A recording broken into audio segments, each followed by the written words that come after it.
Last যে class আমরা করেছিলাম সেখানে আমরা দেখেছিলাম যে অল্টারনেটরকে কিভাবে আমরা প্যারালাল করতে পারি, অল্টারনেটরকে কিভাবে আমরা প্যারালাল অপারেশন করতে পারি, সেটার জন্য বিভিন্ন যে মেথডসগুলো আছে সেগুলো আমরা দেখছিলাম। তো প্রথমে আমরা দেখেছিলাম dark lamp method. Dark lamp মেথডে আমরা তিনটি ল্যাম্প ইউজ করি প্যারালাল অপারেশন করবার জন্য, এবং যে ল্যাম্পসগুলো আছে সেগুলোকে আমরা, যেটা আমাদের রানিং মেশিন সেটা হলো অল্টারনেটর 1, আর এটা হলো অল্টারনেটর 2, এটা হচ্ছে ইনকামিং মেশিন, মানে এটাকে আমরা নতুন করে জুড়তে চাই। তো ল্যাম্প যেগুলো আছে সেগুলোকে হচ্ছে রানিং মেশিন এবং ইনকামিং মেশিন তাদের সেম ফেজের মধ্যে লাগাতে হয়।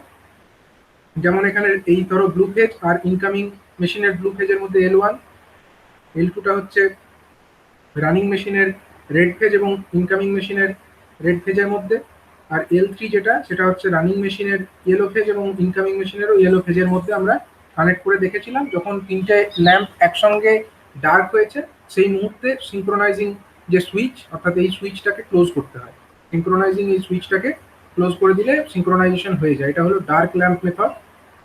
আরেকটা মেথড আমরা দেখলাম হচ্ছে ব্রাইট ল্যাম্প মেথড। এখানে হচ্ছে দুটো ল্যাম্প ইউজ করতে হবে।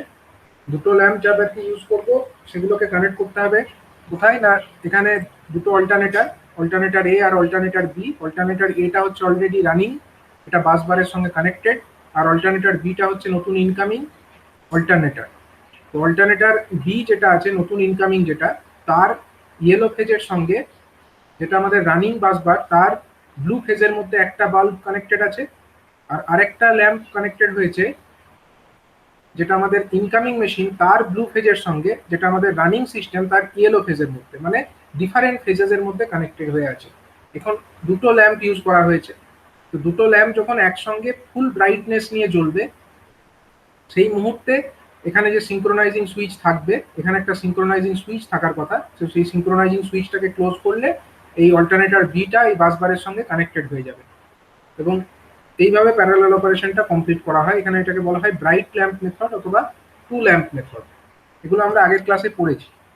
নেক্সট যে মেথডটা সেটা হচ্ছে dark and bright lamp method. মানে এখানে হচ্ছে তিনটে ল্যাম্প ইউজ করতে হবে, এবং তার মধ্যে যখন আমরা সিঙ্ক্রোনাইজেশনটা করব তখন আমাদের একটা ল্যাম্প ডার্ক থাকবে আর দুটো ল্যাম্প ব্রাইট অবস্থাতে থাকবে।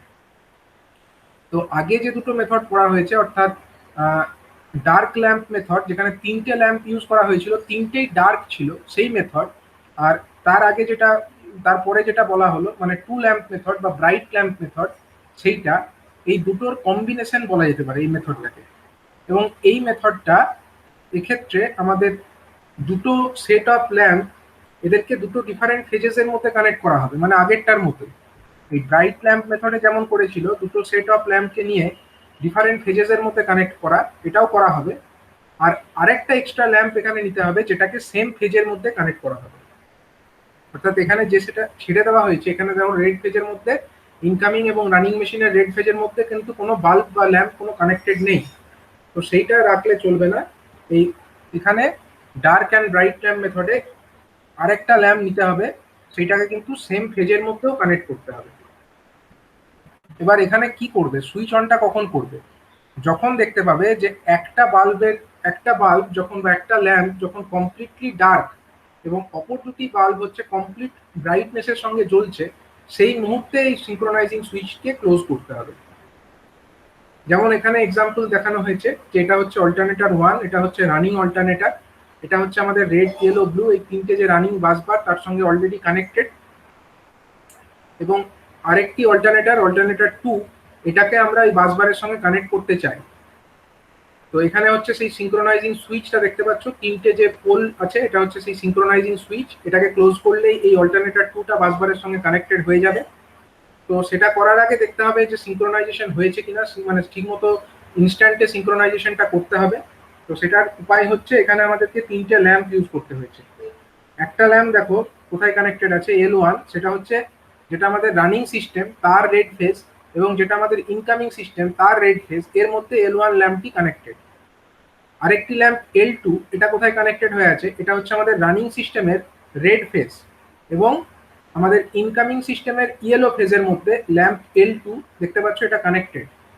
আরেকটা ল্যাম্প L3, এটা কোথায় কানেক্টেড, এটা হলো রানিং সিস্টেমের ইয়েলো ফেজ এবং ইনকামিং সিস্টেমের রেড ফেজের মধ্যে কানেক্টেড। সরি, আমি এটা ভুল বলেছিলাম। এই ল্যাম্প L1 যেটা হচ্ছে রানিং এবং ইনকামিং দুটো সিস্টেমের ব্লু ফেজের মধ্যে কানেক্টেড ছিল। তার মানে একটা ল্যাম্প সেম ফেজের মধ্যে কানেক্টেড, আর অপর দুটি ল্যাম্প ডিফারেন্ট ফেজের মধ্যে কানেক্টেড হয়ে আছে। তাহলে এখানে আমাদের যদি ডায়াগ্রামটা আমরা দেখি, ফেজর ডায়াগ্রাম যেটা হবে সেটা কি রকম হবে? এটা ধরো আমাদের রেড ফেজ,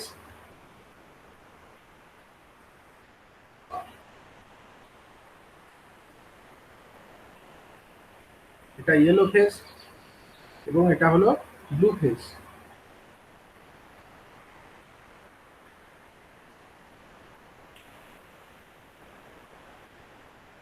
এটা হলো রেড, এটা হলো ইয়েলো, এন্ড আরেকটি হলো ব্লু।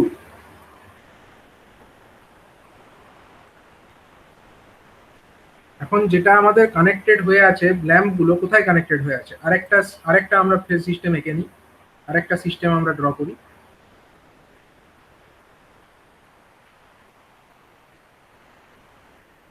এটা হলো রেড ফেজ, সাপোজ এটাকে আমরা R' নাম দিলাম। এটা হলো আমাদের ইয়েলো ড্যাশটা হবে এইদিকে, Y' নাম দিলাম। আর একটা হলো আমাদের ব্লু ড্যাশ, ধরা যাক আমরা ব্লু ড্যাশটাকে এরকম নাম দিলাম। এখন আমাদের ল্যাম্প গুলো কানেক্টেড হয়ে আছে, একটা সেট অফ ল্যাম্প কোথায় কানেক্টেড হয়ে আছে? এই দুটোর মধ্যে রেড এবং রেড, সরি আমাদের এখানে যেটা দেখিয়েছে এই ছবি অনুযায়ী আমরা করি, এই ছবি অনুযায়ী আমরা করব। এখানে L1 যেটা কানেক্টেড হয়ে আছে ব্লুর সঙ্গে ব্লুর মধ্যে কানেক্টেড হয়ে আছে, মানে এই যে ব্লু আর ব্লু ড্যাশ এই দুটোর মধ্যে একটি ল্যাম্প কানেক্টেড হয়ে আছে, এখানে একটি ল্যাম্প কানেক্টেড হয়ে আছে এরকম।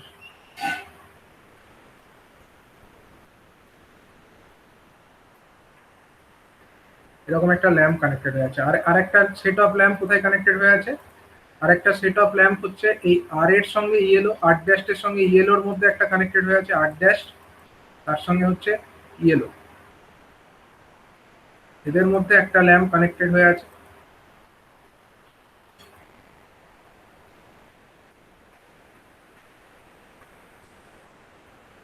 আরেকটা ল্যাম্প হচ্ছে আর এর সঙ্গে Y', ইয়েলো ড্যাশ, এখানে আরেকটা ল্যাম্প কানেক্টেড হয়ে আছে।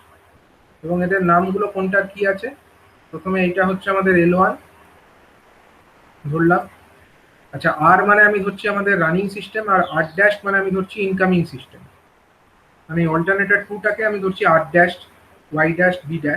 তাহলে দেখো এর R', এর যে R', অল্টারনেটর 2 এর যেটা R', তার সঙ্গে L3 ল্যাম্পটা কানেক্টেড। তাহলে আমরা ওই ল্যাম্পের নাম দিয়ে দেবো L3, এটার নাম আমি দিয়ে দিলাম L3, আর এটার নাম আমি দিয়ে দিলাম L2, এটা হয়ে গেল L2। এরকম ভাবে তিনটে ল্যাম্প আমার আছে, এটাকে আমি L3 বলছি। তিনটে ল্যাম্প এরকম ভাবে কানেক্টেড করে দেবো। যখন আমরা দেখবো এরকম একটা ফেজ অ্যাঙ্গেলের ডিফারেন্স থাকছে, মানে এখানে তো ডিফারেন্স আছে, এই একটা ডিফারেন্স আছে, ফেজ অ্যাঙ্গেল মানে একদম এক্স্যাক্টলি ম্যাচ করে নেই, এরকম একটা ডিফারেন্স আছে, তাহলে সেই ইনস্ট্যান্টে আমরা কি দেখতে পাবো?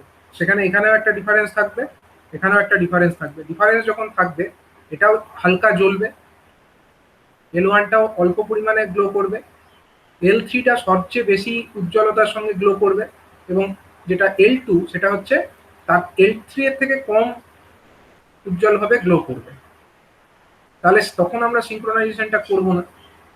কখন সিঙ্ক্রোনাইজেশনটা করব? যখন আমাদের এই আর এবং R' একদম এক্স্যাক্টলি ম্যাচ করে যাবে, যখন তারা একদম একটা আরেকটার উপরে সুপার ইম্পোজড হয়ে যাবে, তখন আমরা কি দেখতে পাবো? ধরো এটা আমাদের R, হয়ে গেল, তখন একটা ইনস্ট্যান্ট তো এমনও হবে যখন আমাদের দুটো একদম সিঙ্ক্রোনাইজড হয়ে গেল, তখন R' এরকম হয়ে গেল, ইয়েলোটা আমাদের এরকম আছে থাকলো, Y' তো সিঙ্ক্রোনাইজড হয়ে গেল, এবং আরেকটা হচ্ছে ব্লু ড্যাশ, সেটাও একদম সিঙ্ক্রোনাইজড হয়ে গেছে। তাহলে সেই অবস্থায় এদের মধ্যে কোনো রকম ফেজ অ্যাঙ্গেলের ডিফারেন্স নেই, কার মধ্যে নেই? আর এবং R' মধ্যে নেই, ব্লু ড্যাশের মধ্যেও নেই, ইয়েলো ড্যাশের মধ্যেও নেই। তাহলে সেই অবস্থায় বি এবং B' মধ্যে যে ল্যাম্প L1টা লাগানো ছিল, সেই L1 ল্যাম্পটা কি হবে? L1 ল্যাম্পটা তোমার গ্লো করবে, ডার্ক হবে। একদম ডার্ক হয়ে যাবে। আমি এটাকে ক্রস দিয়ে দেখালাম, ক্রস মানে ডার্ক হয়ে গেল। আর L2 যেটা, সেটা কোথায় আছে? L2টা লাগানো আছে আর এবং ওয়াই ড্যাশের মধ্যে, সেটা একটা জ্বলবে, সেটা আমার জ্বলবে, সেটাকে আমি রাইট দিয়ে দেখালাম।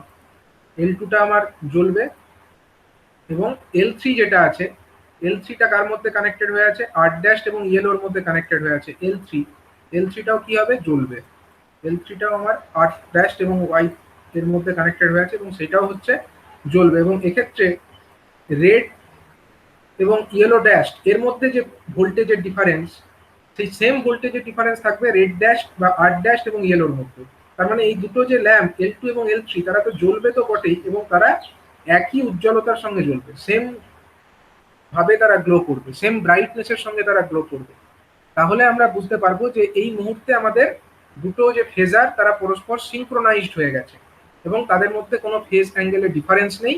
যখন আমরা এটা বুঝতে পারবো, ঠিক সেই মুহূর্তেই আমরা এই সিঙ্ক্রোনাইজিং যে সুইচ, সেই সিঙ্ক্রোনাইজিং সুইচটাকে ক্লোজ করে অল্টারনেটর 2টাকে এই বাসবারের সঙ্গে প্যারালাল করে দেবো। তো এই যে মেথডটা, এখানটা হচ্ছে আগের দুটো মেথডের থেকে একটু বেশি অ্যাকিউরেট। কারণ আগের যে মেথডগুলো ছিল ডার্ক ল্যাম্প মেথড অথবা ব্রাইট ল্যাম্প মেথড, সেখানে আমরা কেবলমাত্র ডার্কনেস অথবা ব্রাইটনেস এর ওপরে ভিত্তি করে ডিসিশনটা নিয়েছিলাম যে সিঙ্ক্রোনাইজেশন করবো কি করবো না। এখন সেটা ডার্ক হয়তো সবকটা একসঙ্গে সমানভাবে ডার্ক হয়নি বা হালকা জ্বলছিল একটা, অথবা যখন আমরা টু ল্যাম্প মেথড করেছি সেখানে হয়তো দুটোর ব্রাইটনেস এক্স্যাক্টলি সেম হয়নি, সেটা আমরা এক্স্যাক্ট চোখের দেখা দেখে বোঝাটা মুশকিল। কিন্তু এই মেথডটাতে যেহেতু আমরা darkness as well as brightness দুটো কন্ডিশনকেই একসঙ্গে দেখছি, একসঙ্গে বোঝার পরে তবে আমরা সিঙ্ক্রোনাইজেশনটা করছি, তার জন্য এই ক্ষেত্রটাই, এই মেথডটাই এররের চান্সেসটা একটু কম থাকে এবং এটা হচ্ছে more accurate method compare to the previous two. এটা হয়ে গেল আমাদের 3 ল্যাম্প মেথড এবং এখানে 1 dark and 2 bright lamp use করা হচ্ছে। এবারে আমরা দেখবো আরো ভালো কিছু মেথড। সেই মেথডের নাম হচ্ছে সিঙ্ক্রোস্কোপ মেথড। সিঙ্ক্রোস্কোপ হচ্ছে এমন একটা মেথড যেটা সিঙ্ক্রোনাইজিং বাই ল্যাম্প মেথডে কিছু এরর তো থাকছে, বুঝতেই পারছো। সিঙ্ক্রোনাইজিং বাই ল্যাম্প মেথড যেটা আমরা আগে দেখলাম, সেই মেথডে কিছু আমাদের এরর দেখা দিচ্ছিল, এরর থাকছিল। কারণ আমাদের যে ল্যাম্পসগুলো সেগুলো হচ্ছে সেম ব্রাইটনেস বা ডার্কনেস নিয়ে যখন গ্লো করছে সেই মুহূর্তে আমরা করছি, এগুলো চোখের দেখা দেখে করছি বলে এরর থাকার চান্স থেকে যাচ্ছিল, যে কারণে ওইটা না করে এখন সিঙ্ক্রোস্কোপ ইউজ করা হয়। সিঙ্ক্রোস্কোপ হচ্ছে একটা ইনস্ট্রুমেন্ট যেটার মাধ্যমে এই সিঙ্ক্রোনাইজেশন প্রসেসটাকে কমপ্লিট করা হয়। সিঙ্ক্রোস্কোপ হচ্ছে একটা যন্ত্র, যে যন্ত্রে টোটাল 4টি টার্মিনাল থাকে। তার মধ্যে দুটো যে টার্মিনাল সেটা হচ্ছে কোথায় কানেক্ট করবো না, আমার দুটো অল্টারনেটার আছে। আমার সিঙ্ক্রোনাইজেশন করবার জন্য দুটো অল্টারনেটার, একটা হচ্ছে রানিং অল্টারনেটার বা রানিং বাসবার সিস্টেম, আর একটা হচ্ছে ইনকামিং অল্টারনেটার, যেটাকে আমরা নতুনভাবে ওই রানিং সিস্টেমটার সঙ্গে প্যারালাল করতে চাইছি। তাহলে আমার টোটাল দুটো অল্টারনেটার বা দুটো বাসবার সিস্টেম আমরা বলতে পারি। এখন এই যে আমার সিঙ্ক্রোস্কোপে টোটাল থাকে 4টে টার্মিনাল। 4টে টার্মিনালের মধ্যে আমরা দুটো টার্মিনাল, দুটো দুটো করে টার্মিনাল বেছে নেব। সিঙ্ক্রোস্কোপ একটা এমন যন্ত্র যেখানে আমার টোটাল 4টি টার্মিনাল থাকবে।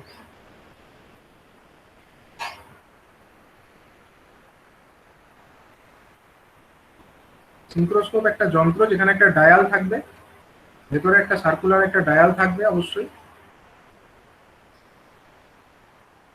ডায়ালের মধ্যে একটা নিডল থাকবে।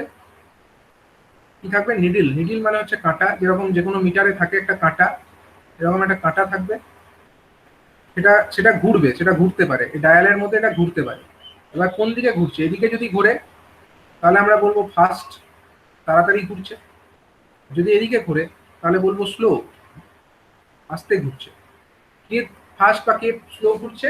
না, আমার যেটা ইনকামিং অল্টারনেটার, যেটাকে আমরা নতুনভাবে প্যারালাল করতে চাইছি, যেটা রানিং সিস্টেম সেটা নয়, যেটাকে আমরা প্যারালাল করতে চাইছি, সেইটা ইনকামিং অল্টারনেটারটা আমাদের রানিং সিস্টেমের থেকে বেশি জোরে ঘুরছে না অল্প জোরে ঘুরছে, বা মানে মানে কম গতিতে ঘুরছে, সেটা আমরা বুঝতে পারবো। যদি এই দিকে কাঁটাটা ঘোরে, এই কাঁটাটা যদি পয়েন্টারটা যেটা এখানে আছে, এখানে থাকলে মানে আমরা সিঙ্ক্রোনাইজ করতে পারবো। মানে এটা দেখো, সেই ঘড়ির কাঁটা দুপুর 12টা বাজলে ঘড়ির ঘন্টার কাঁটাটা যে জায়গায় থাকে, এইখানে পয়েন্টারটা সেই পজিশনে আছে। এই পজিশনে যদি থাকে আমরা সিঙ্ক্রোস্কোপকে সিঙ্ক্রোনাইজ করব, মানে সিঙ্ক্রোস্কোপ আমরা বুঝবো যে এই মুহূর্তে সিঙ্ক্রোনাইজেশন করা যেতে পারে।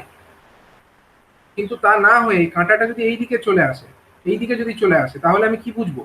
তাহলে আমি বুঝবো যে আমার যে ইনকামিং মেশিন সেটার স্পিড বেশি, সেটা আমার রানিং বাসবার সিস্টেমের থেকে বেশি জোরে ঘুরছে।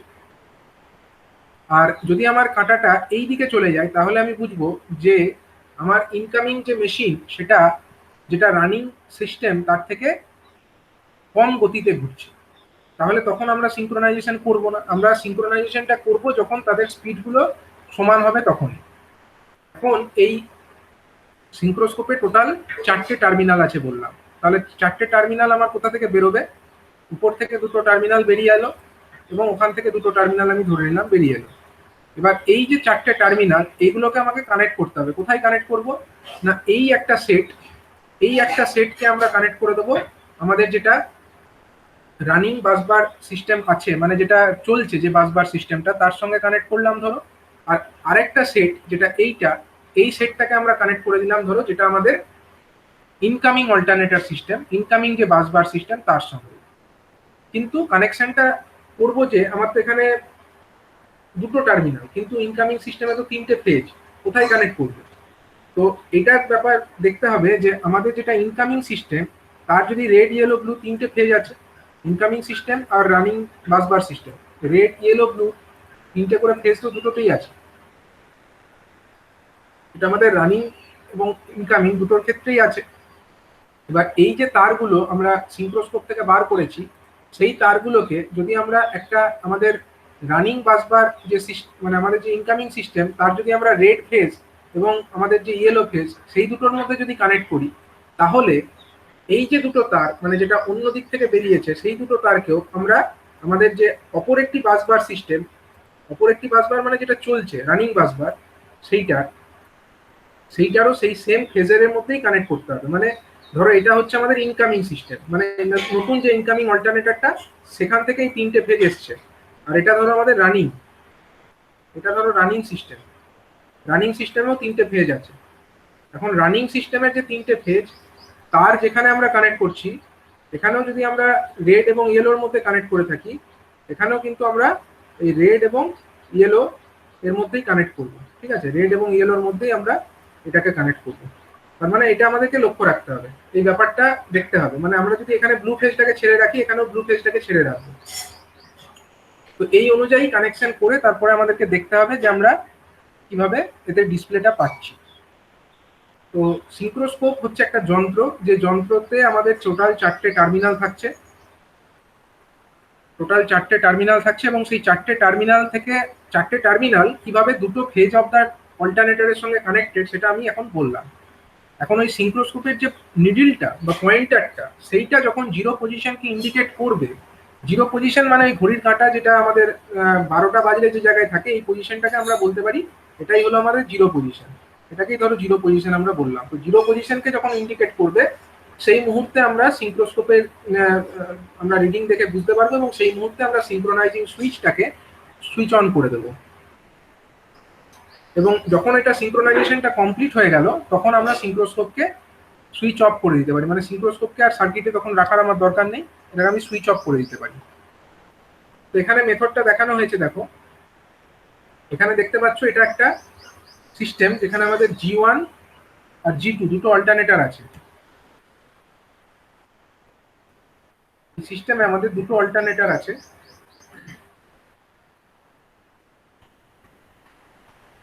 দুটো অল্টারনেটরের মধ্যে একটা অল্টারনেটর হলো G1 অল্টারনেটর, এটা হলো G1, এটা একটা অল্টারনেটর। আর একটা অল্টারনেটর হলো G2। G1টা হচ্ছে আমাদের রানিং বাসবার, মানে এটা হচ্ছে কানেক্টেড টু দ্য রানিং বাসবার, এটা চলছে, কোন একটা লোডকে ফিড করছে। এখন আমি নতুন করে এই অল্টারনেটর G2টাকে কানেক্ট করতে চাইছি প্যারালালে, মানে এই নতুন অল্টারনেটর G2টাকে আমরা G1 এর সঙ্গে প্যারালাল করতে চাইছি। সেটা করবার জন্য আমাকে ইউজ করতে হচ্ছে কি, একটা সিঙ্ক্রোস্কোপ যন্ত্র ইউজ করতে হচ্ছে। দেখতেই পাচ্ছ এটা একটা সিঙ্ক্রোস্কোপ যন্ত্র।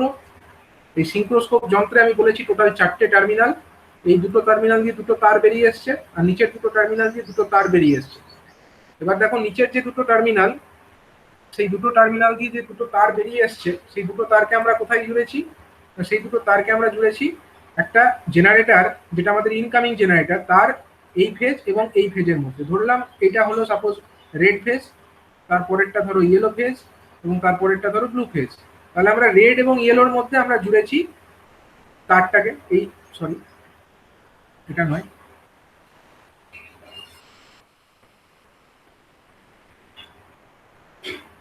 রেড এবং কোন ফেজের মধ্যে জুড়েছি আমরা, রেড ফেজের সঙ্গে জুড়েছি এবং এই ফেজটা ইয়েলো ফেজের সঙ্গে জুড়েছি। আমরা ইনকামিং যে টার্মিনাল সিঙ্ক্রোস্কোপের নিচের যে দুটো তার, সেই দুটো তারকে এখানে জুড়ে দিয়েছি।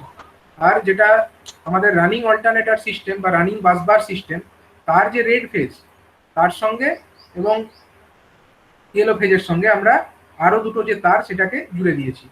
এই অবস্থাতে আমরা এখানে একটা সিঙ্ক্রোনাইজিং সুইচ রেখেছি। আমরা দেখবো যে কোন মুহূর্তে আমাদের, এখানে আমরা ভোল্টেজটাও চেক করব, এখানে আমরা ভোল্টেজগুলো চেক করব যে ভোল্টেজও তো সেম থাকতে হবে, শুধু তো আর ফেজ সিকোয়েন্স ম্যাচ হলে তখনই করব সেটা নয়, বাকি কন্ডিশনগুলো আগে যেগুলো বলা হয়েছে সেগুলো থাকতে হবে। মানে ফ্রিকোয়েন্সি তো সেম হচ্ছে এটা বোঝা গেল, কিন্তু ভোল্টেজটাও সেম হতে হবে, পোলারিটিটাও সেম থাকতে হবে। এইগুলো সেম থাকা অবস্থায় তারপরে আমরা সিঙ্ক্রোস্কোপ দিয়ে দেখছি যে কখন কোন ইনস্ট্যান্টে আমাদের ফেজগুলো ম্যাচ করছে। যদি ফেজ ম্যাচ করে এক্স্যাক্টলি সেই মুহূর্তে আমাদের এই পয়েন্টারটা একদম ঘড়ির কাঁটা 12টা বাজলে যেদিকে মুভ করে থাকে সেদিকে পয়েন্ট করবে এবং তখনই আমরা এই সিঙ্ক্রোনাইজিং সুইচকে ক্লোজ করব।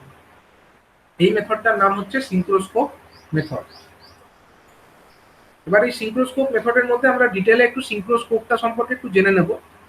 সিঙ্ক্রোস্কোপের মধ্যে কি থাকে, সিঙ্ক্রোনাইজিং ইনস্ট্রুমেন্ট এটা, সেটাই হলো সিঙ্ক্রোস্কোপ। এর মধ্যে রোটর এবং স্টেটর, সিঙ্ক্রোস্কোপের মধ্যে দুটো জিনিস থাকে, রোটর এবং স্টেটর। মানে এটাও একটা মোটরের মতো, এতে রোটরও থাকে স্টেটরও থাকে এবং দুটো ওয়াইন্ডিং থাকে আমরা জানি।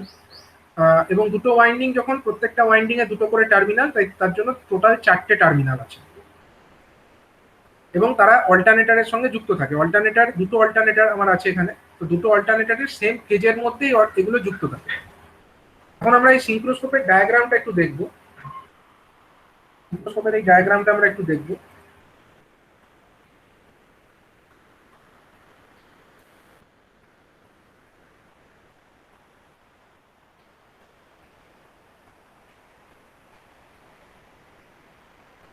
এখানে আমরা দেখতে পাচ্ছি আমাদের এখানে, এটা ধরো আমাদের incoming বাসবার system,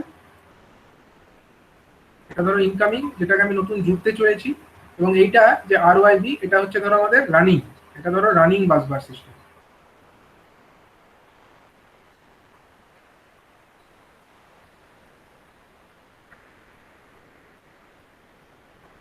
running busbar system, আর এটা হচ্ছে ইনকামিং বাসবার সিস্টেম। তো এখানে দেখতে পাচ্ছ এই যে সিঙ্ক্রোস্কোপ, এর মধ্যে দুটো অংশ থাকে বললাম, একটা হচ্ছে স্টেটর পার্ট আর একটা হচ্ছে রোটর পার্ট। তার মধ্যে দেখো এই যে আমার এইটা, এই যে উপরে লাল রঙের আর নিচে নীল রঙের যে অংশটা, এটা হচ্ছে পোল। এগুলো হচ্ছে পোল, যেরকম যে কোনো মেশিনের ক্ষেত্রে আমরা পোল জানি, সেই রকমই এগুলো হচ্ছে পোল তৈরি করছে। নর্থ, একটা নর্থ আর একটা হচ্ছে সাউথ পোল।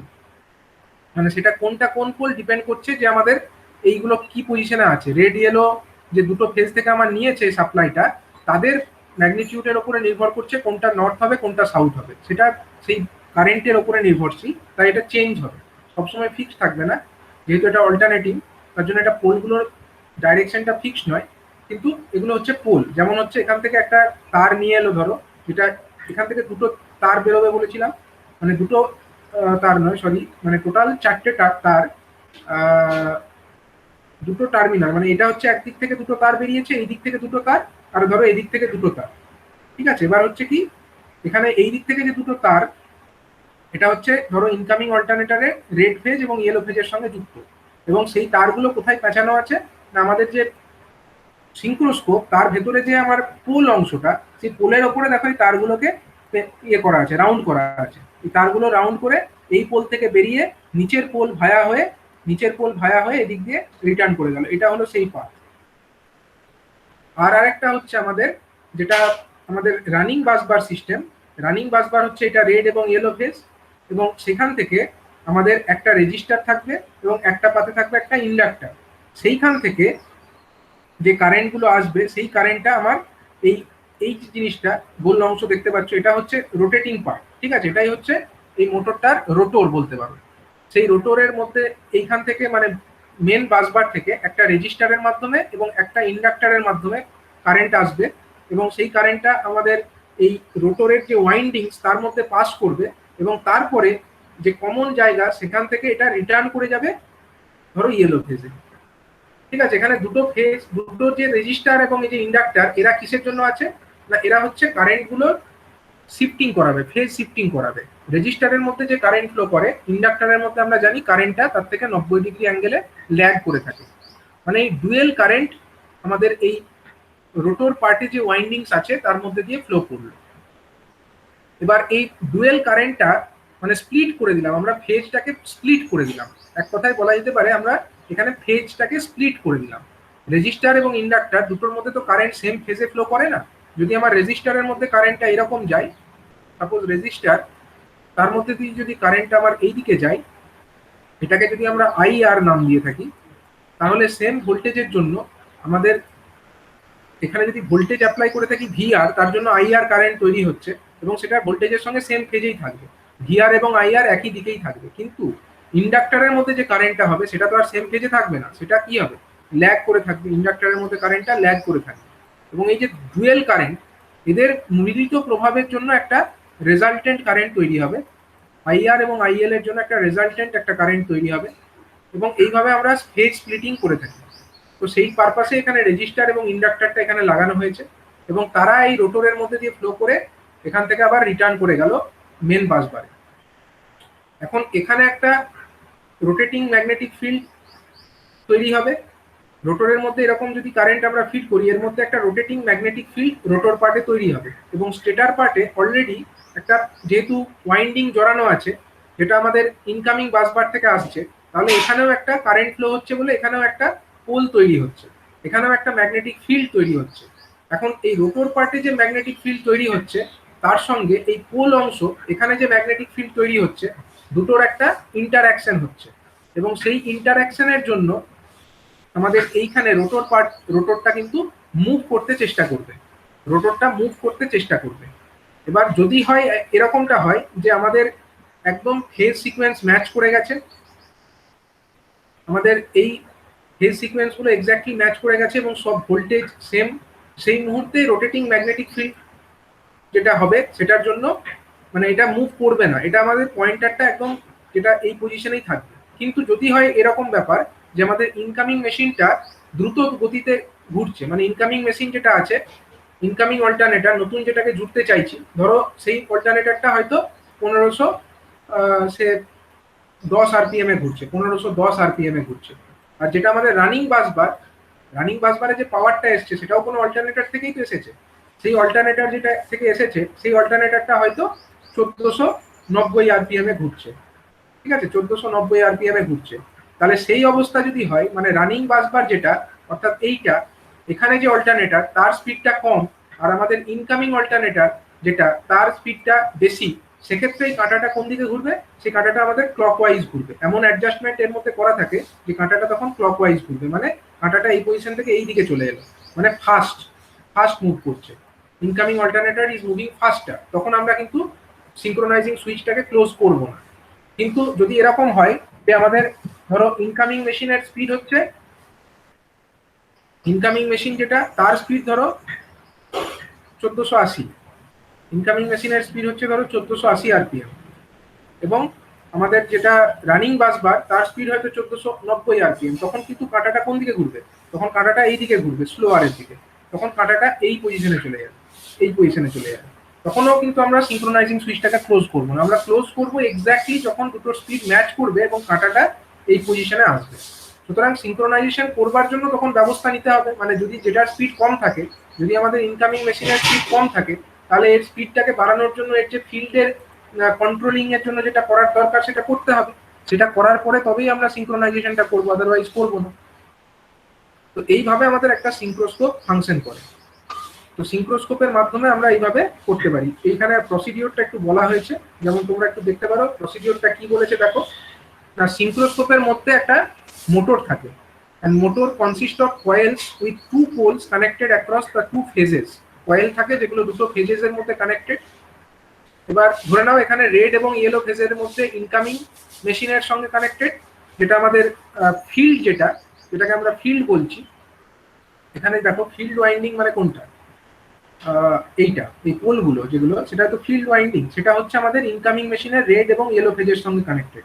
আর রোটর যেটা, এটাকে আমরা বলতে পারি আর্মেচার। আর্মেচারটা কার সঙ্গে কানেক্টেড না রানিং বাসবারের রেড এবং ইয়েলো ফেজের মধ্যে কানেক্টেড। এবার বলছে যে এই যে বাসবার যেটা সার্কিট, সেটা হচ্ছে ইন্ডাকটেন্স এবং রেজিস্ট্যান্স এখানে কানেক্টেড করা আছে প্যারালালি। বাসবারের সঙ্গে রেজিস্ট্যান্স, এই রেজিস্ট্যান্স এবং এই যে ইন্ডাকটেন্স, এরা প্যারালালি কানেক্টেড করা আছে। এরা কি করছে না inductor circuit has a delaying current effect by 90 degree relative to the current in resistance. এই যে আমার ইন্ডাকটেন্সের মধ্যে যে কারেন্ট, সেটা রেজিস্ট্যান্সের মধ্যে কারেন্টের থেকে 90 ডিগ্রি ল্যাগ করে আছে। এবং this dual current are fed into the synchroscope with the help of slip rings to the armature windings which produces a rotating magnetic field. মানে এই যে আমাদের ডুয়েল কারেন্ট, মানে রেজিস্টার এবং ইন্ডাক্টরের মধ্যে দিয়ে যে কারেন্টটা হলো, সেই কারেন্টটা যেহেতু দুটোর নেচার আলাদা, তার জন্য আমরা একে নাম বলছি ডুয়েল কারেন্ট। এই ডুয়েল কারেন্টটাকে আমাদের স্লিপ রিং এর মাধ্যমে আর্মেচারের মধ্যে ফিট করে দেওয়া হয়েছে। কার আর্মেচার না এই আমাদের সিঙ্ক্রোস্কোপের যে রোটর বলতে পারো বা আর্মেচারও বলতে পারো, তার মধ্যে। এখন এটা যখন ফিট করবে তখন ডুয়েল এরকম কারেন্টের জন্য এখানে রোটেটিং একটা ম্যাগনেটিক ফিল্ড জেনারেট হবে। নেক্সট কি বলছে না polarity of the polls will change alternately in the north south direction with the changes in the red yellow phases of the incoming machine. মানে আমাদের এই যে পোলগুলো, নর্থ কোনটা নর্থ হবে আর কোনটা সাউথ হবে, উপরের যে পোল আর নিচের নীল রঙের যে পোল, এদের পোলারিটিটা কি হবে এটা কিন্তু সবসময় ফিক্স নয়। এটা যখন ডিসি মেশিন হতো ফিক্স থাকতো, কিন্তু এটা তো আর ডিসি সাপ্লাই নয়, এটা তো একটা এসি সাপ্লাই। কারণ এখানে রেড এবং ইয়েলো ফেজ, এবং রেড এবং ইয়েলো ফেজের মধ্যে আমরা জানি যে এরকম সবসময় তো আর সেম থাকে না। রেড ফেজটা ধরো এরকম মুভ করছে, এটা ধরো আমাদের রেড ফেজ,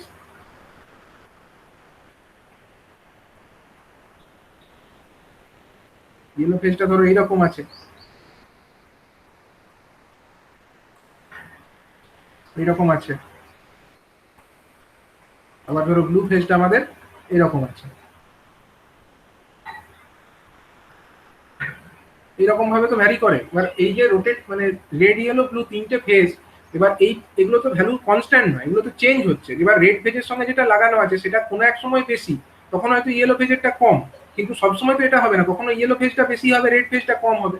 তার মানে এদের মানগুলো যেহেতু চেঞ্জ হচ্ছে, পরিবর্তিত হচ্ছে, তার জন্য আমরা বলতে পারি এই যে পোলগুলো, এই লাল রং এবং নীল রং দ্বারা মার্ক করা যে পোলগুলো, তাদের পোলারিটিটাও কিন্তু নর্থ সাউথ অল্টারনেটিভলি পরিবর্তিত হতে থাকবে। এখন যেটা আমাদের আর্মেচার পার্ট, আর্মেচারের মধ্যে যে রোটেটিং ফিল্ড তৈরি হয়েছিল সেটা হচ্ছে পোলগুলোর সঙ্গে রিয়াক্ট করবে। একটা দুটো যদি রোটেটিং ফিল্ড থাকে তাদের নিজেদের মধ্যে একটা রিয়াকশন হবে একটা, এবং দুটো ফিল্ডের রিয়াকশনে একটা টর্ক উৎপন্ন হবে, এবং সেই টর্কটা আইদার ক্লকওয়াইজ হতে পারে বা অ্যান্টি ক্লকওয়াইজ ডিরেকশনে হতে পারে। এবার বলেছে দেখো যখন হচ্ছে রোটরটা ক্লকওয়াইজ ডিরেকশনে মুভ করছে, তার মানে হচ্ছে যে ইনকামিং মেশিনটা দ্রুত গতিতে ঘুরছে বাসবারের থেকে। এবং যদি এটা স্লোয়ার মুভ করে মানে অ্যান্টি ক্লকওয়াইজ ঘোরে, তখন বুঝতে হবে যে ইনকামিং মেশিনটা আমাদের বাসবারের থেকে মানে কম গতিতে ঘুরছে। এবং জেনারেলি এটা প্রেফার করা হয় যে অল্টারনেটরের স্পিডটা একটু বেশি রাখা হয়, যাতে মানে পয়েন্টারটা ক্লকওয়াইজের দিকে একটু থাকে, মানে সেই অবস্থাতেই একটু রেখে করা হয় আর কি। যেটা আমাদের ইনকামিং অল্টারনেটর, তার স্পিডটা একটু বেশি থাকছে, মানে এক্স্যাক্টলি ঘড়ির কাঁটা 12টা যে মুহূর্ত, সেই মুহূর্তে তো করা সম্ভব নয়, একটু তো এরর হবেই। সেই এররটাকেও যাতে আরো কম করা যায়, তার জন্য এটা যেহেতু যখন একটু ফাস্টারের দিকে আছে, সেই মুহূর্তেই জেনারেলি এটা প্র্যাকটিস, যে সেই মুহূর্তেই সিঙ্ক্রোনাইজেশন সুইচটাকে ক্লোজ করা হয়। এবং ঘড়ির কাঁটা যেটা 12টা বাজলে যে জায়গায় থাকে, সেই জায়গাতে আমরা বলতে পারি যে ইনকামিং মেশিন এবং আমাদের যে রানিং বাসবার সিস্টেম তারা একদম সেম ফেজে আছে, সেম ফেজে আছে। ঠিক আছে, তো এইভাবে এই সিঙ্ক্রোনাইজেশন প্রসেসটা কমপ্লিট করা হয়। এখন সিঙ্ক্রোস্কোপের মাধ্যমে যে সিঙ্ক্রোনাইজেশন, এই প্রসেসটা বুঝতে পারছো এটা অনেক বেশি accurate as compare to the bulb method. তো সেই কারণে বা ওই যে ল্যাম্প মেথড, সেই ল্যাম্প মেথডের তুলনায় যেহেতু সিঙ্ক্রোস্কোপটাই হচ্ছে বেটার, তার জন্য এখন সিঙ্ক্রোস্কোপ মেথডটাই জেনারেলি ইউজ করা হয় সিঙ্ক্রোনাইজেশন পারপাসে। ঠিক আছে, এর মধ্যে কারোর কোনো ডাউট আছে? সিঙ্ক্রোনাইজেশন যে প্রসেসগুলো বলা হলো, এর মধ্যে কি কারোর কোনো ডাউট আছে?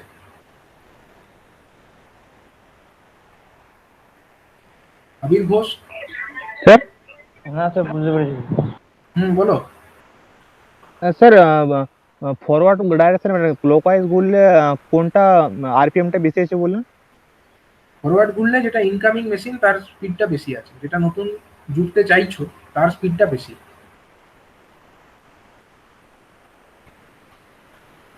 ঠিক আছে, তো এইটা জানতে হবে সিঙ্ক্রোনাইজেশনটা তাহলে স্যার প্রসেস। হ্যাঁ বলো। ওই ওই স্পিড করলে না কারেন্টটা কোই জায়গাটা আবার বলুন তো ঠিকঠাক শুনতে পেলাম। কোন জায়গাটা? এই যে আপনি ওই ফেজটাকে স্পিড করলেন না রেজিস্ট্যান্স আর ইন্ডাকট্যান্সের মাধ্যমে ওই জায়গাটা। হ্যাঁ হ্যাঁ, মানে রেজিস্ট্যান্স এবং ইন্ডাকট্যান্সের মধ্যে দেখো, যখন আমার টর্ক তৈরি করতে হবে দুটো কারেন্ট তো লাগে। মানে এখানে rotating magnetic field single phase যে মোটর, সেখানে তুমি রোটেটিং ম্যাগনেটিক ফিল্ড মানে সেখানে তুমি টর্ক কিভাবে তৈরি করবে? টর্ক তৈরি করার জন্য দুটো কারেন্ট এবং দুটো কারেন্টের মধ্যে একটা ফেজ অ্যাঙ্গেলের একটা ডিফারেন্স দরকার। ঠিক আছে, যে কারণেই তো আমাদের যে সিঙ্গেল ফেজ যে ইন্ডাকশন মোটরের কথা যদি তোমরা পড়ে থাকো, সেখানে তোমরা দেখবে যে সেখানে দুটো ওয়াইন্ডিং কেন থাকে, মেন ওয়াইন্ডিং আর একটা থাকে রানিং ওয়াইন্ডিং। কেন থাকে? কারণ হচ্ছে দুটো ওয়াইন্ডিং এর মধ্যে কারেন্ট কিন্তু সেম ফেজে থাকে না। একটাতে ক্যাপাসিটার লাগানো থাকে, যেটা সেখানে ক্যাপাসিটার থাকার জন্য কারেন্টটা একটু লিড করে যায়। আর যেটা রেজিস্ট্যান্স থাকে, মানে ক্যাপাসিটেন্সে থাকে না, ইন্ডাকটেন্সই থাকে মেনলি, সেখানে কারেন্টটা ল্যাগ করে একটু। এবং এই দুটো কারেন্টের মধ্যে যত অ্যাঙ্গেলের একটা ডিফারেন্স তৈরি হবে, অ্যাঙ্গুলার ডিফারেন্স যতটা হবে, তত কিন্তু একটা আমাদের টর্কটা বেশি হবে। এবার এখানে কি হচ্ছে, এখানে একটা ব্রাঞ্চে এই ওয়াইন্ডিং এর মধ্যে ধরো একটা ব্রাঞ্চে ইন্ডাকটিভ কারেন্ট, একটা ব্রাঞ্চে রেজিস্টিভ কারেন্ট। তো সেই দুটো কারেন্ট দেখো, এই দুটোর মধ্যে কিন্তু একটা অ্যাঙ্গুলার ডিফারেন্স আছে, দুটো কারেন্ট কিন্তু সেম ফেজে নয়। তার মানে কি, এখানে আমরা টু ফেজ বা দুটো ডিফারেন্ট ফেজ যদিও দিচ্ছি না, কিন্তু আমরা এমন ব্যবস্থা করছি যে একটা ওয়াইন্ডিং এর মধ্যে কারেন্ট আমার এক ফেজে আছে, অন্যটাতে তার থেকে ল্যাগ করে আছে। তার মানে এই দুটো কারেন্টের মধ্যে একটা ফেজ অ্যাঙ্গেল ডিফারেন্স তৈরিই থাকছে। এবার যখনই এরকম ফেজ অ্যাঙ্গেল ডিফারেন্স তৈরি থাকছে, তার জন্যই এখানে একটা রোটেটিং ম্যাগনেটিক ফিল্ড তৈরি হচ্ছে। আদারওয়াইজ কিন্তু একটা সিঙ্গেল মানে সিম্পলি যদি লাগিয়ে দিতে রেড এবং ইয়েলোর মধ্যে, তখন কিন্তু এরকম হতো না, রোটেটিং ম্যাগনেটিক ফিল্ড এখানে পেতে না। সেটা আরো ভালোভাবে পাওয়ার জন্য এখানে একটা ইন্ডাক্টর এবং একটা রেজিস্টার এগুলোকে ব্যবহার করা হয়েছে ডুয়েল কারেন্টকে ফিট করবার জন্য।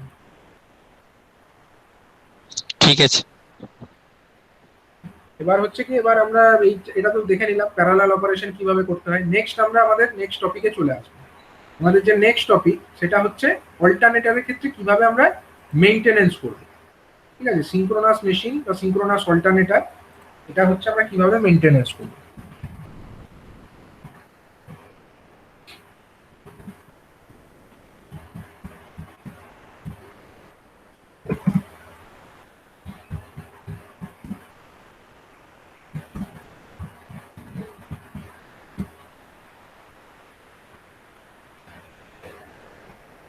ঠিক আছে, যেরকম আমাদের ইন্ডাকশন মেশিনের ক্ষেত্রে আমরা দেখেছি যে মেইনটেনেন্সটা করতে হয়, মেইনটেনেন্স করাটা খুব জরুরি, সেরকম ভাবে ইন্ডাকশন মেশিন এটা সিঙ্ক্রোনাস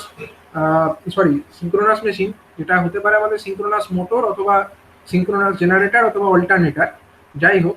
তো সেখানে আমাদেরকে মেইনটেনেন্সটা করতে হবে। মানে এটা একটা ইন্স্যুরেন্সের মতো। যেরকম ইন্স্যুরেন্স করা থাকলে কি হয়, যে আমাদের ব্রেকডাউন বা কোনো প্রবলেম হলে সেক্ষেত্রে আমরা ইনসিওর থাকি, সিকিউর থাকি, সেরকম ভাবে মানে যাতে মেশিনটা আরো দীর্ঘদিন চলে, দীর্ঘদিন চালানোর জন্য তার পারফরমেন্স যেন আরো ভালো হয়, পারফরমেন্সে যেন কোনো খারাপ কিছু না হয়, তো সেই জন্য মেনটেনেন্স করাটা জরুরি লঙ্গার লাইফ পাওয়ার জন্য। এবার সেই রকম এখানেও মেনটেনেন্স শিডিউল মেনে মেনে কিছু কাজ আমাদেরকে করতে হবে সিঙ্ক্রোনাস মোটর বা সিঙ্ক্রোনাস অল্টারনেটরের ক্ষেত্রে। যেরকম হচ্ছে জেনারেল মেনটেনেন্সের মধ্যে কি বলছে না, the machine should be stopped machine should be stopped and isolated from the supplies। মানে এটাকে মেশিনটাকে স্টপ করতে হবে এবং স্টপ করে সেটাকে তার যা সাপ্লাই আছে সেখান থেকে আইসোলেট করে মেইনটেনেন্স ওয়ার্ক সেটা করতে হবে। এবার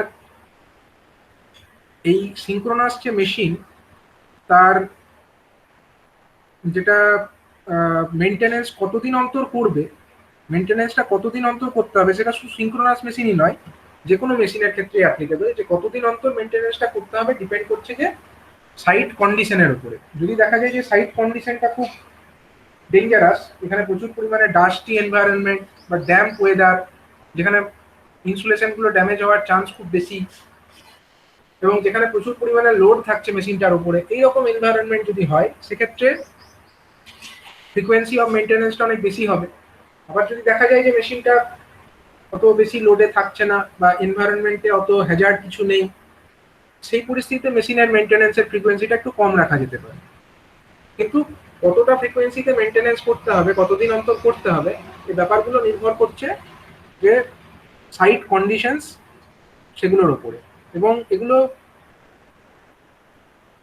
প্রথমত একটু বেশি করতে হবে মেনটেন্যান্স, এবং আস্তে আস্তে যখন এক্সপিরিয়েন্স হয়ে যাবে, মেশিনটা যখন নতুন ফার্স্ট টাইম ইনস্টল হচ্ছে তখন মেশিন মেনটেন্যান্স একটু বেশি রাখতে হবে, এবং আস্তে আস্তে এক্সপিরিয়েন্সের সাথে সাথে ফ্রিকোয়েন্সি অফ মেনটেন্যান্স এটাকে কম করা যেতে পারে। এটা একটা জেনারেল কনসেপ্ট। তো প্রথমেই যেটা করতে হবে মেনটেন্যান্সের মধ্যে সেটা হচ্ছে ক্লিনিং, মানে মোটরটাকে ক্লিন রাখতে হবে, পরিষ্কার পরিচ্ছন্ন রাখতে হবে। সেটার জন্য কি বলছে না, the unit should be periodically cleaned internally by blowing a jet of dry air and wiping away any deposits of grease and carbon dust with clean dry cloth।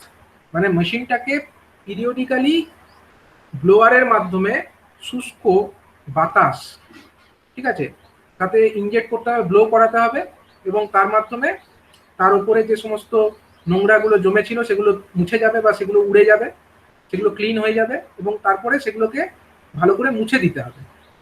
সেগুলোকে মুছতে হবে কেন, যাতে কোনো রকম কোনো গ্রিজ অথবা কার্বন ডাস্ট এগুলো যেন জমে না থাকে।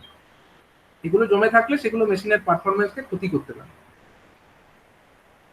এবং আরো মানে এটা যতটা ফ্রিকোয়েন্সিতে ক্লিনিংটা করতে হবে, এটা একটু বেশি ক্লিনিংটা মাঝে মধ্যেই যখনই সুযোগ পাওয়া যাবে করে ফেলতে হবে।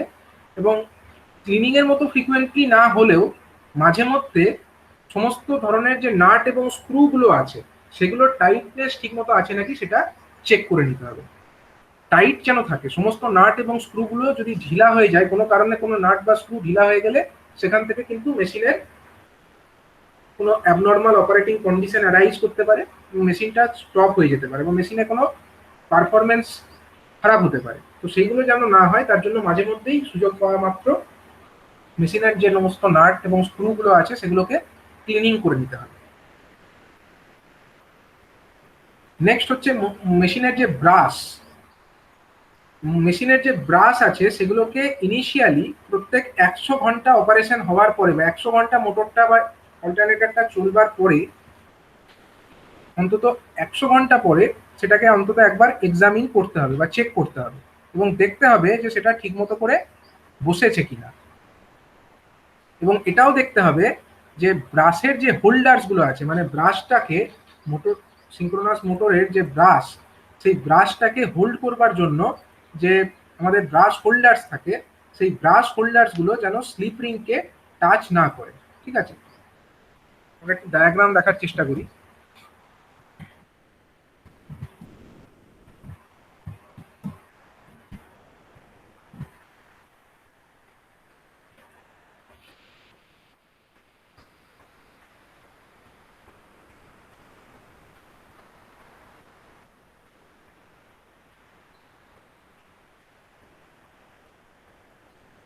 দেখো, সিঙ্ক্রোনাস মোটরের যে ডায়াগ্রামটা আমরা জেনারেলি দেখতে পাচ্ছি, এরকম একটা মোটরের আমরা ভিউ দেখতে পাচ্ছি এখানে। এখানে এগুলো হচ্ছে রোটর ওয়াইন্ডিংস। রোটরে কি ধরনের সাপ্লাই থাকে সিঙ্ক্রোনাস মোটরে? রোটরে কি ধরনের সাপ্লাই থাকে বলো? সিঙ্ক্রোনাস মোটরে কি ডিসি সাপ্লাই থাকে। সিঙ্ক্রোনাস মোটর কি সেলফ স্টার্টিং না মানে একে এক্সটার্নালি কোনোভাবে স্টার্ট করতে হয়? সেলফ স্টার্টিং কি সিঙ্ক্রোনাস মোটর নিজের থেকে স্টার্ট হয় না স্যার, কি করতে হয় এখানে সিঙ্ক্রোনাস মোটরের ড্যাম্পার ওয়াইন্ডিং ইউজ করা হয়। ড্যাম্পার ওয়াইন্ডিং ইউজ করা হয় যাতে মোটরটা নিজের থেকে স্টার্ট নিতে পারে, তার জন্য এখানে ড্যাম্পার ওয়াইন্ডিং ইউজ করতে হবে। ঠিক আছে, এবার সিঙ্ক্রোনাস মোটর কিন্তু সেলফ স্টার্টিং নয়। সিঙ্ক্রোনাস মোটরের রোটর যেটা, সেটা হচ্ছে ডিসি সাপ্লাই দেওয়া থাকে। আর এখানে যেটা স্লিপ রিংস, এগুলো হচ্ছে স্লিপ রিংস আছে। ঠিক আছে, স্লিপ রিংস দেখতে পাচ্ছ রিং এর মতো, মানে তোমরা একটা দিক দেখতে পাচ্ছ, খালি রিংটা পুরোটা তো দেখতে পাচ্ছ না। এটা একটা রিং, এটা একটা রিং, এটা একটা রিং, এগুলোকে বলা হয় স্লিপ রিংস। ঠিক আছে, এবার হচ্ছে এই স্লিপ রিং, তার মাধ্যমে কিন্তু মোটরের যে ডায়াগ্রাম দেখি আরো, এই যে এই আর একটা ডায়াগ্রাম দেখতে পাচ্ছ, সিঙ্ক্রোনাস জেনারেটরের আর একটা ডায়াগ্রাম। এটা দেখলে আরো ভালো ক্লিয়ার হচ্ছে। এ ধরো সিঙ্ক্রোনাস একটা জেনারেটর বা মোটরও সিমিলার হবে। তো সেখানে কি হচ্ছে না, এই হচ্ছে ধরো মোটরের রোটর ওয়াইন্ডিংস গুলো এখানে আছে, এটা হচ্ছে তার শ্যাফটটা, এই যে দেখতে পাচ্ছ এটা হচ্ছে শ্যাফটটা। এটাকে একটু কপি করি।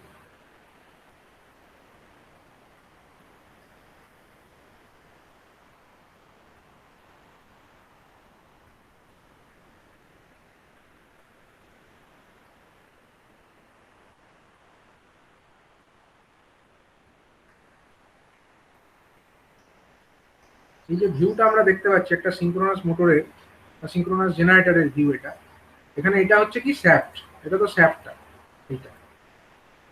ঠিক আছে, এবার এখানে দেখো শ্যাফটের উপরে মাউন্ট করা আছে কি স্লিপ রিংস, এগুলো হচ্ছে এটা একটা স্লিপ রিং, এটা একটা স্লিপ রিংস। স্লিপ রিং এর উপরে মাউন্ট করা আছে কি কার্বন ব্রাশ, এটা হচ্ছে কার্বনের ব্রাশ, এটা একটা ব্রাশ, এটা একটা ব্রাশ। এর মাধ্যমে কি হচ্ছে না, আমরা যে ডিসি সাপ্লাই দিতে চাইছি, রোটর ওয়াইন্ডিং কে যে ডিসি সাপ্লাইটা দিতে চাইছি, সেটাকে আমরা এর মাধ্যমেই তো দিচ্ছি, এই কার্বন ব্রাশের ভায়াই তো আমরা দিচ্ছি। তাহলে এই যে কার্বন ব্রাশ গুলো আছে, এবার এটা আমরা বাইরে থেকে এরকম দেখছি, এবার কার্বন ব্রাশ এটা টোটাল জিনিসটা কিন্তু এনক্লোজ থাকবে। এখন এই যে আমাদের কার্বন ব্রাশ যেটা আছে, কার্বন ব্রাশটাকে হোল্ড করবার জন্য কার্বন ব্রাশ হোল্ডার্স থাকে, কার্বন ব্রাশ হোল্ডার্সও থাকে।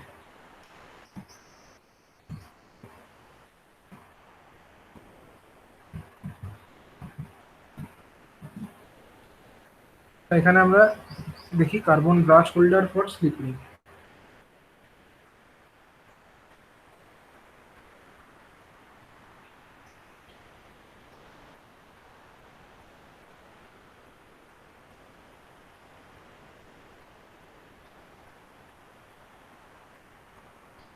দেখো এখানে আমাদের এইগুলো হচ্ছে, এই যে ছবিটা যদি আমরা দেখি, এই যে ছবিটা আমরা দেখতে পাচ্ছি এখানে,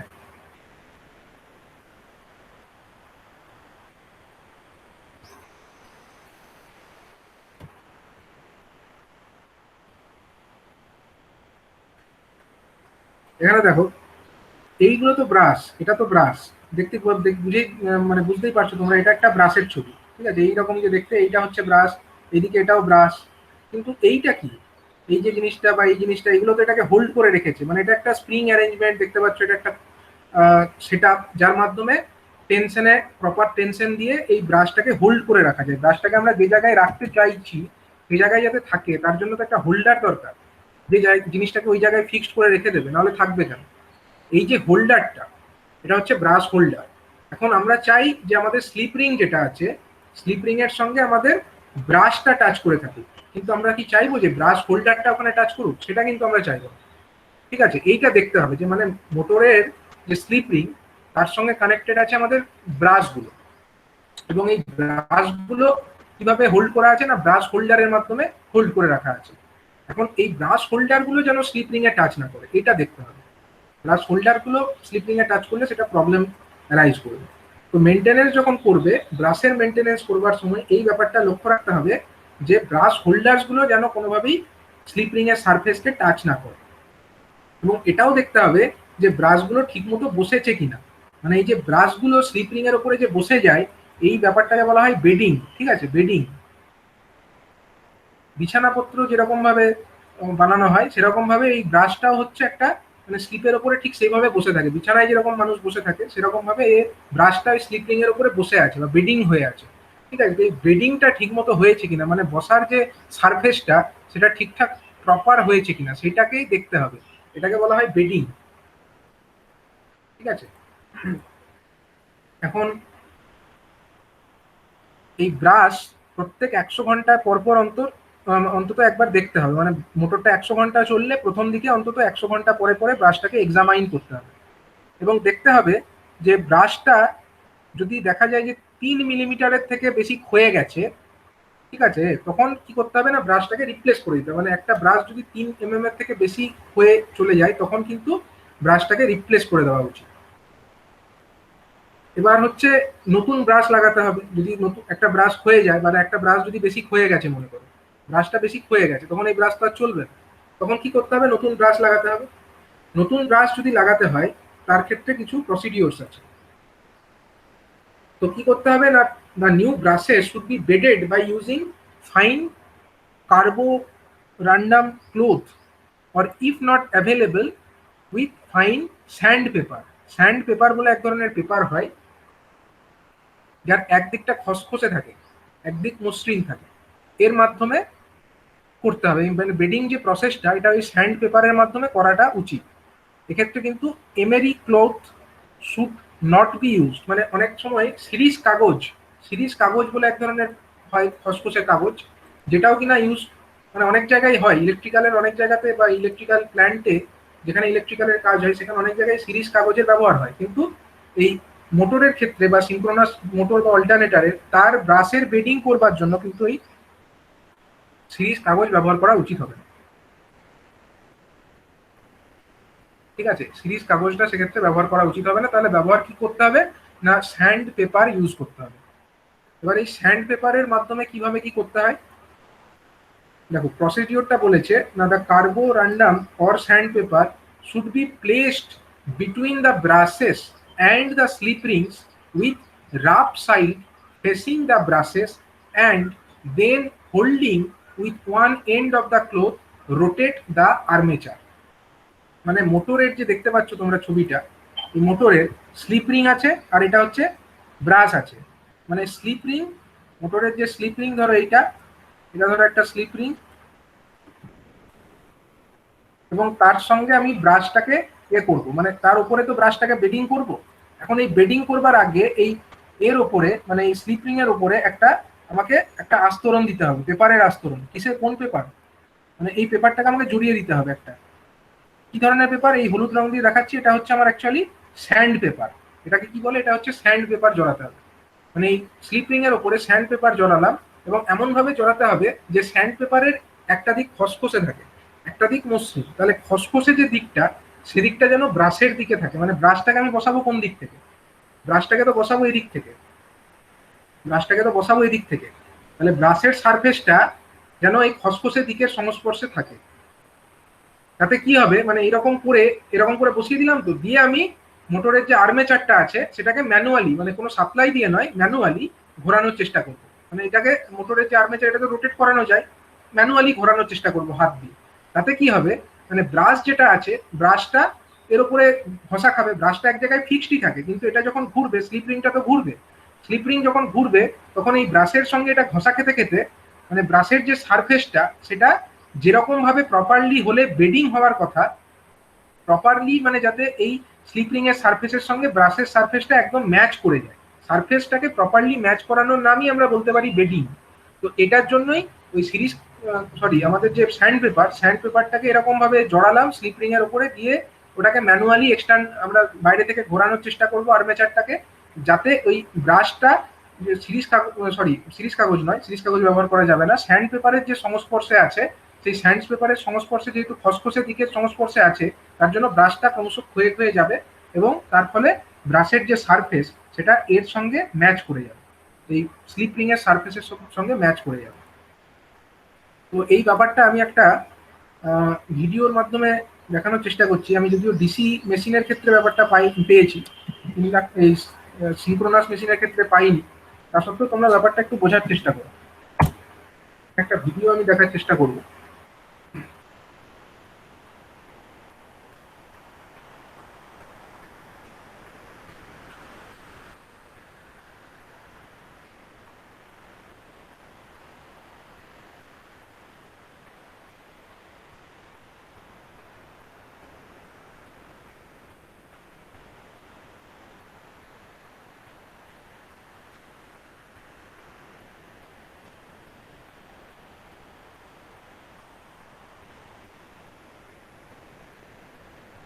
দেখো এখানে এটা একটা ডিসি মেশিন, ঠিক আছে, এখানে এটাকে করার চেষ্টা করছে। ডিসি মেশিনের একটা ভিডিও আলাদা ছিল।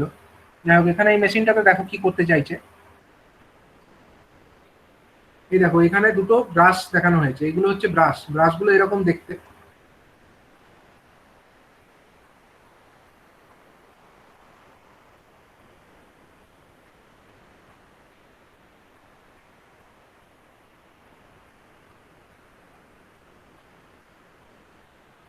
দেখো এখানে এইটা ইউজ করা হয় non metal bearing sand paper, এরকম একটা পেপার যার একটা সারফেস হচ্ছে খসখসে থাকবে, ঠিক আছে, অ্যাব্রেসিভ থাকবে। এমআরি পেপার ইউজ করা যাবে না। এই দেখো ব্রাশের তলায় এরকম ভাবে পেপারটাকে জড়াচ্ছে, এই স্যান্ড পেপারটাকে এরকম ভাবে রাখছে, এবং স্যান্ড পেপারের যে সারফেসটা হচ্ছে মানে অমসৃণ যে সারফেসটা, সেই সারফেসটা কিন্তু ব্রাশের সংস্পর্শে থাকছে, এইভাবে জড়িয়ে দিচ্ছে। মোটরটা যেদিকে রোটেট করে সেই দিক অনুযায়ী ওটাকে জড়াতে হবে। এই যে স্যান্ড পেপারটা দেখো এখানে হলুদ রং করে জড়িয়ে দিয়েছে এটা অলরেডি, তো সেটা জড়িয়েছে মোটরটা যেদিকে রোটেট করছে বা রোটেট করে নর্মাল অবস্থায়, বা জেনারেটরটা যেদিকে নর্মাল অবস্থায় রোটেট করে সেই দিকে এটাকে রোটেট করা হয়েছে, মানে এই স্যান্ড পেপারটাকে সেই দিক অনুযায়ী জড়ানো হয়েছে।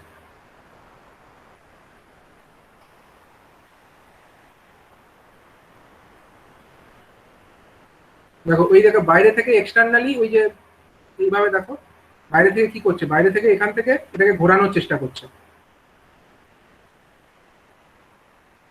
এরকম যখন ঘোরাচ্ছে দেখো এই সারফেসটার উপরে এই যে আমাদের স্যান্ড পেপারের যে সারফেস তার উপরে ব্রাশটার যে অংশটা ঘষা লেগেছে সেই জায়গাটা ক্ষয়ে ক্ষয়ে গেছে।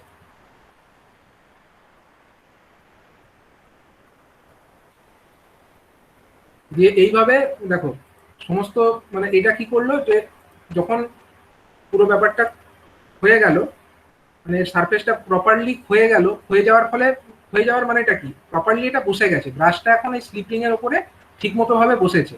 যখন এই প্রপারলি ঘষা খেয়ে খেয়ে একটা সময় ব্রাশটা ক্ষয়ে যাবে এবং তার ফলে এটা একদম প্রপারলি ওই স্লিপিং এর উপরে বসে পড়বে, এবং যখন বসে পড়বে তখন তো আর এটাকে রাখার দরকার নেই, স্যান্ড পেপারটা থাকা অবস্থায় তো আমি মোটরটাকে চালাবো না, স্যান্ড পেপারটাকে বাইরে বার করে দিতে হবে।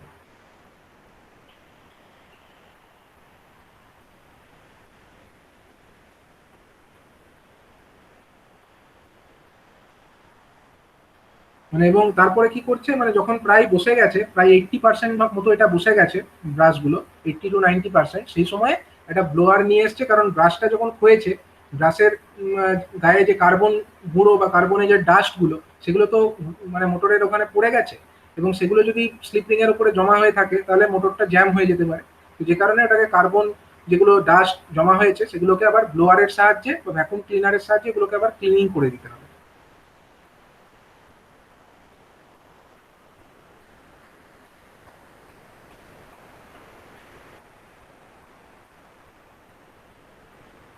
মানে তারপরে মোটরটাকে একবার নো লোডে রান করাতে হবে, মানে প্রথমেই লোড দেওয়া চলবে না, এরকম ভাবে ব্রাশ যখন রিপ্লেস করা হবে তারপরে প্রথমে মোটরটাকে একবার নো লোডে চালিয়ে দেখে নিতে হবে, এবং তাতে আরো ভালোভাবে ব্রাশগুলো বসে পড়বে স্লিপ রিং এর উপরে, এবং তারপরে ওটাকে চালানো যেতে পারে নর্মাল অবস্থায়।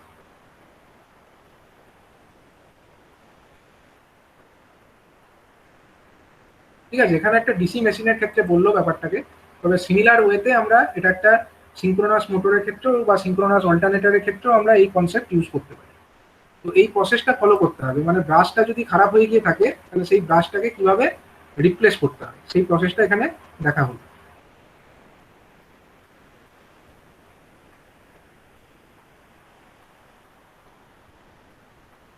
এবার বলছে যে স্লিপ রিং এর ক্ষেত্রেও কিছু মেনটেনেন্স করতে হবে, যেমন হচ্ছে নর্মাল যখন চলছে তখন স্লিপ রিং যেটা আছে মোটরের যে স্লিপ রিং সেটার অ্যাপিয়ারেন্সটা হওয়া উচিত একটা ডার্ক এবং বার্নিশ করা একটা অ্যাপিয়ারেন্স হওয়া উচিত, এবং তাতে কোনো রকম কোনো আনইভেন ওয়্যার অ্যান্ড টিয়ার্স যেন না থাকে, বা আনইভেন কোনো খাঁজ জাতীয় যেন না থাকে, মানে একদম মসৃণ হবে এই স্লিপ রিং এর যে সারফেসটা দেখা একদম স্মুথ স্মুথ যেন হয়, কোনো আনইভেন ওয়্যার অ্যান্ড টিয়ার যেন না থাকে, কোনো খাঁজের মতো যেন না থাকে, এটা লক্ষ্য রাখতে হবে। স্লিপিং এর উপরটা এরকম ভাবে যেন আছে সেটা আমাদেরকে এনশিওর করতে হবে, এবং এটা পিরিয়ডিক্যালি ইন্সপেকশন করতে হবে যে এটা ঠিকমতো আছে কিনা, যদি না থাকে তাহলে রিপ্লেস করতে হবে বা চেঞ্জ করতে হবে।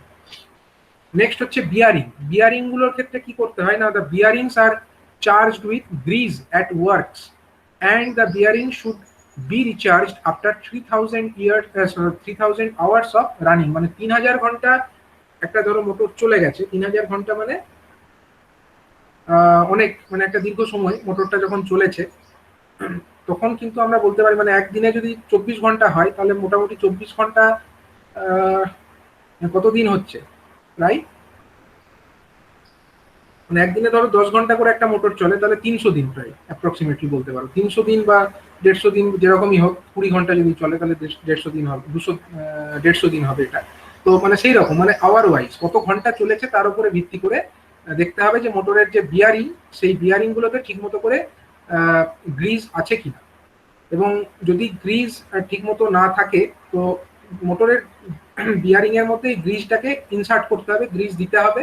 এবং 3000 ঘন্টা অপারেট করার পরে জেনারেল প্র্যাকটিস হচ্ছে এই সিঙ্ক্রোনাস মোটর বা সিঙ্ক্রোনাস অল্টারনেটারে গ্রিজিংটা পুনরায় করা উচিত। ঠিক আছে, গ্রিজিংটা করা উচিত এবং দেখতে হবে যে গ্রিজ যেন ওভার ফিলিং না হয়ে যায়, মানে গ্রিজ যতটা দেওয়া দরকার ততটাই গ্রিজ যেন দেওয়া হয়, তার থেকে বেশি দিলেও সমস্যা। এবং পিরিয়ডিক্যালি যে বিয়ারিংস গুলো আছে সেগুলোকে ক্লিনিং করতে হবে, সুযোগ পাওয়া মাত্র বিয়ারিং গুলোকে ক্লিনিং করতে রাখতে হবে।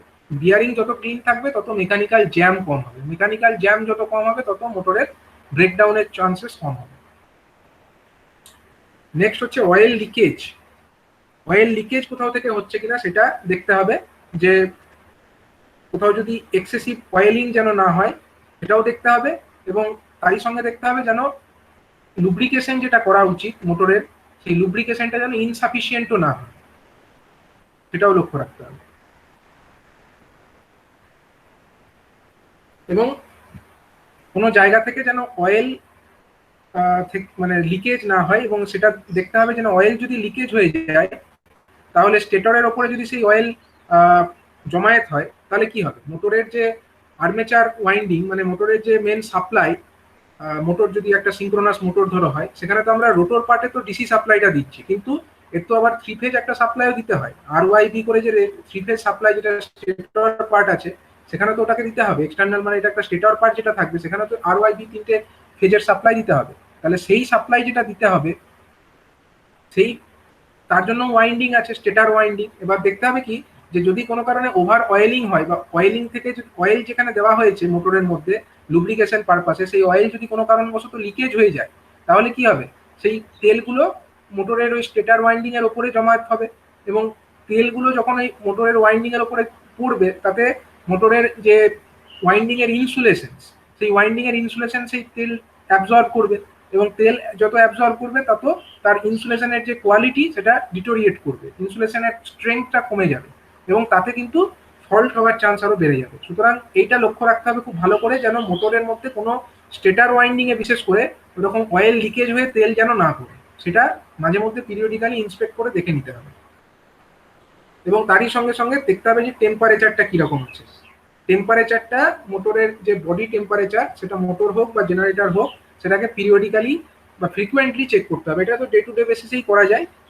এবং দেখতে হবে যেন মোটরটা টেম্পারেচার অ্যাব্রাপ্টলি যেন হাই না হয়ে গিয়ে থাকে এবং মোটরটা যেন স্মুথলি চলে, তার জন্য এই ব্যাপারটাকে এনশিওর করতে হবে, টেম্পারেচারটা বেড়ে গেলে চলবে না।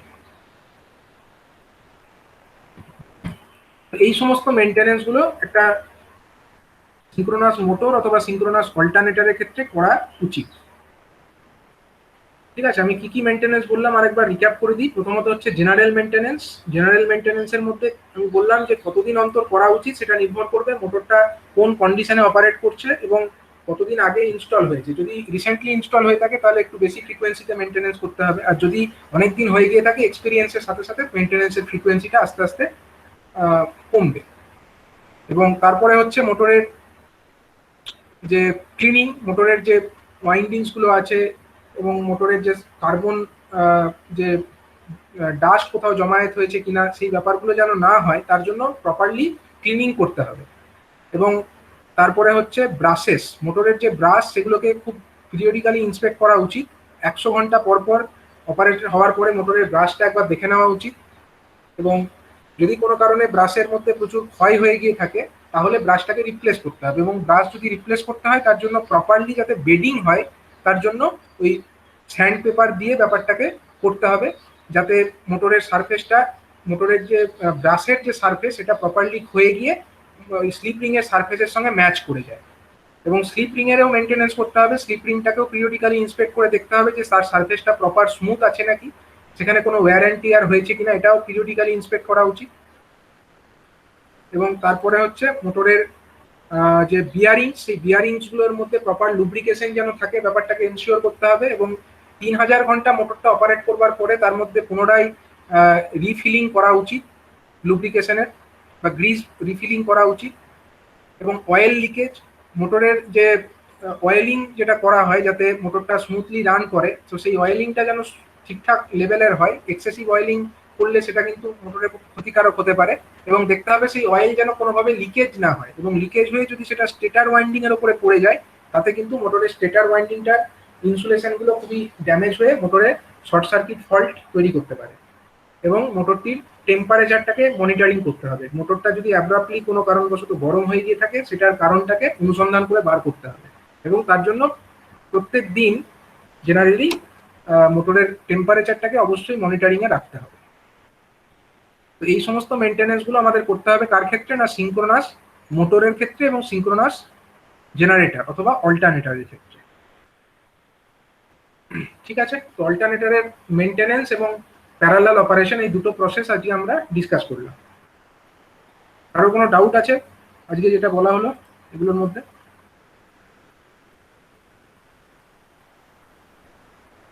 দীপঙ্কর মন্ডল, দীপঙ্কর মন্ডল,